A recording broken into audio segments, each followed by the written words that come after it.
The French have just issued an urgent warning regarding Donald Trump's military strikes in Iran and about the ongoing Iranian retribution.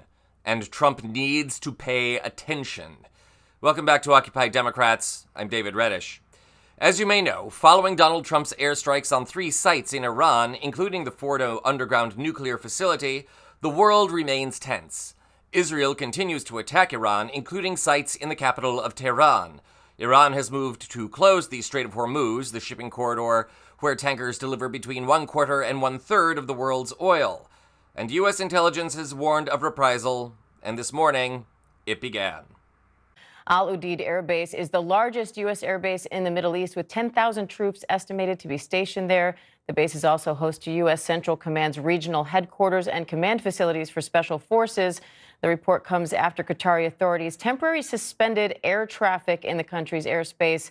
Let's go right to our chief foreign correspondent, Ian Pannell, in Tel Aviv. Ian, what do we know so far? Yeah, I mean, the reality is, in terms of facts, we know very little, but there are multiple reports out there. The facts are that Qatar closed its airspace. The facts are also that the U.S. Embassy advised U.S. citizens to stay indoors. There was also a warning to British citizens there as well. The UAE also reportedly closing its airspace amid the increased reports of a potential threat against the Al Udeid airbase. And as you say, this is the largest airbase for the Middle East in the region. It's important not just to house aircraft, but it's important because this is a command and control facility. It's where missions are controlled. I've been to Al Udeid in the past before and seen this huge control room where drones, aircraft are monitored and controlled. And it's possible that the attacks against Iran were orchestrated from here. We know that President Trump and the National Security Council are due to meet. They are also acutely aware of these threats. Our colleague Kira Phillips quoting a defense official saying that they don't behave like this unless the threat itself is credible. We had multiple threats, multiple warnings from Iran that they would indeed retaliate to the U.S. strikes on 3 nuclear facilities. The latest one came from the Iranian president probably only about 40 or 45 minutes ago. That's not all that's arrived, and the world is reacting, so stay with me. At the time of this broadcast, the New York Times also reports that Iranian officials have said they warned the base in Qatar of incoming missile attacks, thus minimizing American casualties. At this time, it's also not clear how much damage the base in Qatar sustained, or if there were indeed any Americans killed. It's also not clear at this time what, if any, response the Trump administration will have to these new attacks, and what bearing the Israeli bombardment will have on that retaliation.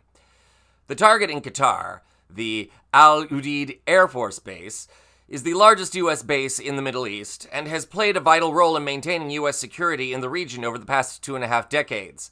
With tensions boiling, the rest of the world has finally started to weigh in on what looks like the beginning of a war between the United States and Iran.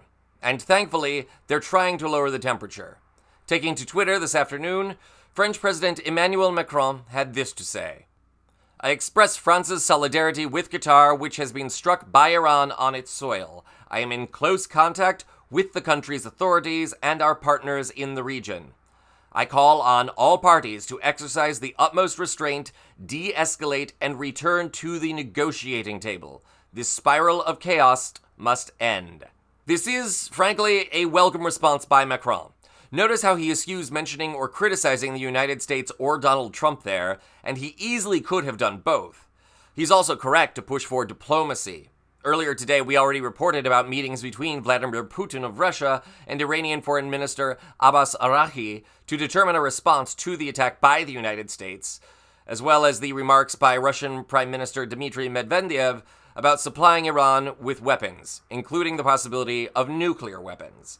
For more on that, see our other videos here on the channel. Right now, one thing is certain. This is just the beginning. And thank goodness for Macron, who, with his statement, issued a warning to all parties involved. Yes, that includes Israel too. The time for diplomacy is now to prevent this from escalating further and erupting in a major global conflict. Trump's recklessness has authorized the rest of the world to take drastic action without consulting allies or without thinking about the consequences. Forget about another protracted war in the Middle East. What happens if the conflict spreads to something bigger? What will that mean for American interests? And most importantly, for American lives?